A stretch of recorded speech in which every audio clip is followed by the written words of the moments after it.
News Tamil செய்திக்குழுவினர் நம்முடைய திருச்சியை சேர்ந்த கதிரவன் மற்றும் ஒளிப்பதிவாளர் செபஸ்டின் ஆகிய இருவரும் 2 தினங்களுக்கு முன்பு கரூரிலே தொடர்ந்து கல்குவாரி சட்டவிரோதமாக நடைபெறுவதாகவும் தொடர்ந்து அனுமதிக்கப்பட்ட அளவை விட பல அடி ஆழத்திற்கு கனிம வளங்கள் திருடப்பட்டு அவை ஏற்றுமதி செய்யப்படுவதாகவும் வந்த தகவலினுடைய அடிப்படையிலே அது உண்மையான புகார் தானா என்பதை விசாரிப்பதற்காக அதனை ஒளிப்பதிவு செய்து செய்தி சேகரித்து அரசு அதிகாரிகளுடைய கவனத்திற்கு கொண்டு செல்வதற்காக சென்றார்கள்.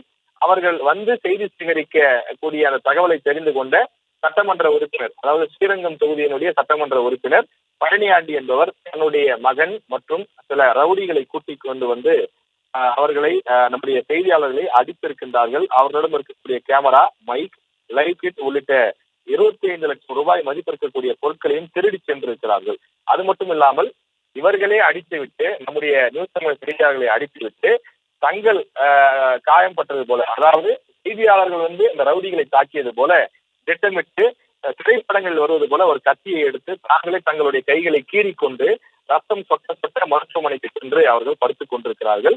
இதில் செய்தியாளர்கள் என்பவர்கள் அடிப்பதற்காக செல்லவில்லை.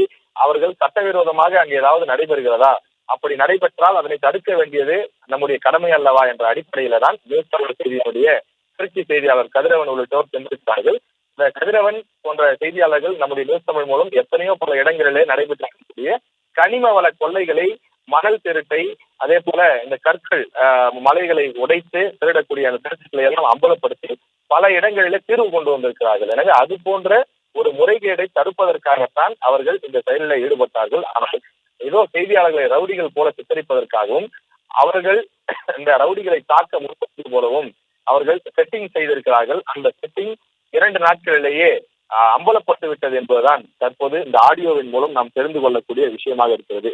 நீ கையை கீரிப்பியா என விமலநாதன் ஒருவரிடம் கேட்கக்கூடிய ஆடியோ வெளியாகி இருக்கிறது. அதாவது அவருடன் வந்த அந்த ரவுடிகளை அழைத்து, நீ உன் கையை கீறிக்கிறியடா, நீ கையை கீறிட்டு இந்த செய்தியாளர் கதிரவன் தான் கையை கீறினான்னு சொல்லி ஹாஸ்பிட்டல் போய் படுத்துக்கோ, செய்தியை நம்ம பார்த்துக்கலாம். நெஞ்சு போனா எந்த ஸ்டேஷனுக்கு போவாங்க, குழித்தலை ஸ்டேஷன் போவாங்க, அது நம்ம கண்ட்ரோல் இருக்கிற ஸ்டேஷன் தான், நம்ம பார்த்துக்கலாம் என்று சொல்லி அவர்கள் காவல்துறையை அலட்சியப்படுத்தக்கூடிய வகையிலே காவல்துறையை ஒரு நேர்மை இல்லாதவர்கள் போல, அவர்கள் நம்முடைய கட்டுப்பாட்டில் செயல்படுவர்கள் தானே, நாம என்ன சொன்னாலும் கேட்டுக்கொள்வார்கள் என்பது போல அந்த சட்டமன்ற உறுப்பினரும் அவரது மகனும் பேசியிருக்கக்கூடிய அந்த ஆடியோக்கள் தற்போது வெளியாகி இருக்கின்றது.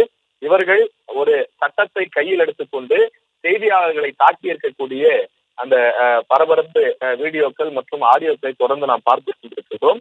செய்தியாளர்களை தாக்கிவிட்டு 2 தரப்பு மோதல் போல செட்டிங் செய்தால் இந்த கேஸ் வலுவிழந்து விடும் என்பது அவர்களது சதித்திட்டமாக இருந்திருக்கின்றது.